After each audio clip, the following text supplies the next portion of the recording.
আবার আমার আরশের মালিক জবাব দিবেন, ফায়ুনাদি মুনাদিম মিনাস সামা আন সাদাকা আবদি। আল্লাহ বলেন, ফেরেশতা আমার গোলাম তো সঠিক জবাব দিয়েছে, ফাআফরিশুহু মিনাল জান্নাহ, আমার গোলামের কবরে জান্নাতের গালিচা বিছিয়ে দাও। ওয়া আলবিসুহু মিনাল জান্নাহ, আমার গোলামের দেহের মধ্যে রেশমি কাপড় পরিধান করিয়ে দাও। আফতাহু লাহু বাবান ইলাল জান্নাহ, আমার গোলামের কবরটাকে জান্নাতের সাথে সংযুক্ত করে দাও। আল্লাহু আকবার। আল্লাহ বলেন, মালিক ইয়াউমিদ্দিন, হে জগতের মানুষ, আমি হলাম বিচার দিবসের মালিক। দুনিয়াতে আমাকে মানো বা নাই মানো, ক্ষমতা দিলাম, স্বাধীনতা দিলাম। আমাকে ইচ্ছে করলে মানতে পারো, ক্ষমতা দিলাম। আবার আমাকে গালি দিতে পারো, সেই স্বাধীনতা মানুষ তোমাকে দিলাম। কিন্তু তোমার স্বাধীনতা কবরে গেলে থাকবে না, কারণ আমি আল্লাহ হব সেদিন বিচার দিবসের মালিক। আল্লাহু আকবার কোন। দুনিয়াতে যারা নামাজি, বেনামাজি, রোজাদার, বেরোজগার, সুদখোর, ঘুষখোর একই সমাজে বসবাস, একই পাতিলার খাবার খায়, একই মসজিদে নামাজ পড়ে, আল্লাহ বলেন থাকতে পারবা, বসবাস করতে পারবা, এক পাতিলার খাবারও খেতে পারবা, নিষেধ নাই। কিন্তু মরণের পরে নামাজি থেকে বেনামাজি আলাদা, সুদখোর থেকে ঘুষখোর আলাদা, সুদখোর ঘুষখোর থেকে ভালো মানুষগুলা আলাদা, রোজাদার থেকে বেরোজগারগুলাকে আলাদা। অন্তাজুল ইয়াউমা আইয়ুহাল মুজরিমুন, আল্লাহ বলবেন ভালো মানুষগুলা ডান পাশে দাঁড়াও, মন্দ মানুষগুলা বাম পাশে দাঁড়াও।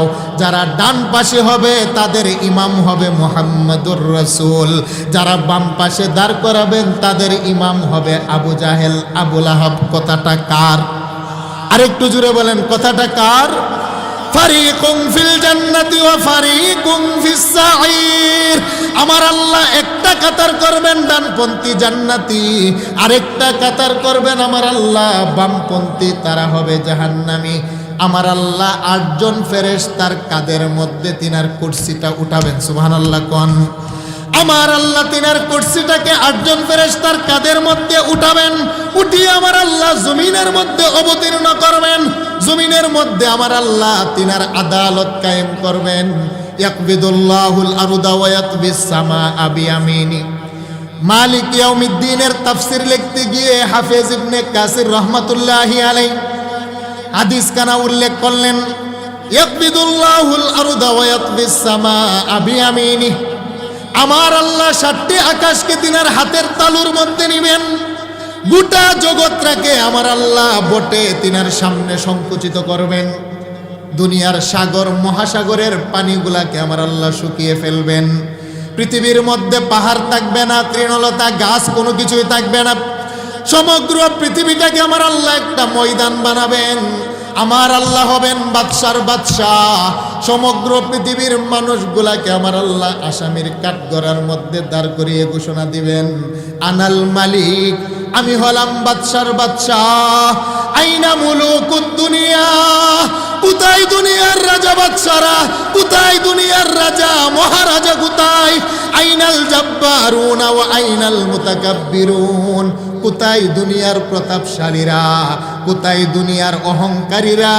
আমি বাদশার সামনে দাঁড়াও, আমি আল্লাহ আজকে তোমাদেরকে দেখতে চাই। আল্লাহু আকবার। আমি জানতে চাই ক্ষমতা আছে? আরেকটু জুড়ে বলেন, আছে? আইনা ফেরাউন, ফেরাউন কোথায়?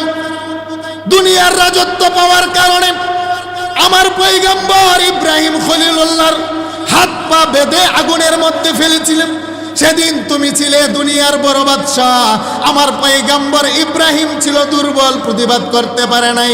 আইনা ফেরাউন, মিশরের রাজত্ব পাওয়ার পরে, ক্ষমতা পাওয়ার পরে আমার পয়গম্বর মূসাকে মিশর থেকে তাড়িয়েছিলে, তোমার ক্ষমতা ছিল। আমার পয়গম্বর মূসা সেদিন প্রতিবাদ করতে পারে নাই। কোথায় আবু জাহেল, আবু লাহাব, যেই মুহাম্মদুর রাসূলুল্লাহর দেহের মধ্যে মশা মাছি ভরা হারাম ছিল, আবু জাহাল রে, ক্ষমতা পাওয়ার কারণে আমার বন্ধুর দেহ থেকে তুই রক্ত ঝরিয়েছিলি, আমার বন্ধুর নুরানি দাঁত শহীদ করেছিলি, আমার বন্ধু বাবার বাড়িতে থাকতে পারে নাই তোর অত্যাচারের কারণে, জন্মভিটা মক্কা ছেড়ে মদিনাতে যেতে হয়েছিল। আইনাল জাব্বারুন ওয়া আইনাল মুতাকাব্বিরুন, কোথায় দুনিয়ার বাদশারা?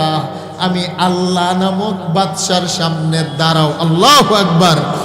বর্তমানেও যারা নিরপরাধ যুগে যুগে যে বা যারা হক্কানি রব্বানি উলামায়ে কেরামের উপরে মিথ্যা তহমত দিয়ে জেলখানার মধ্যে আবদ্ধ করে, আমার আল্লাহর সামনে দাঁড়াতে হবে, ঠিক না ঠিক? ক্ষমা পাবেন না। আইনাল মুতাকাব্বিরুন, দুনিয়ার কিছু মানুষ আছে দেখবেন কয়েকটা টাকার মালিক হলে আপন ভাই ফকির গরিব তাকে পাত্তা দেয় না, অহংকার। কিছু ডিগ্রি অর্জন করার কারণে পাশের বাড়ির বন্ধুটা দুর্বল অশিক্ষিত, তাকে গনাই ধরে না। বড় বংশের মধ্যে জন্ম হওয়ার কারণে ছোট বংশের মানুষগুলাকে গনাই ধরে না।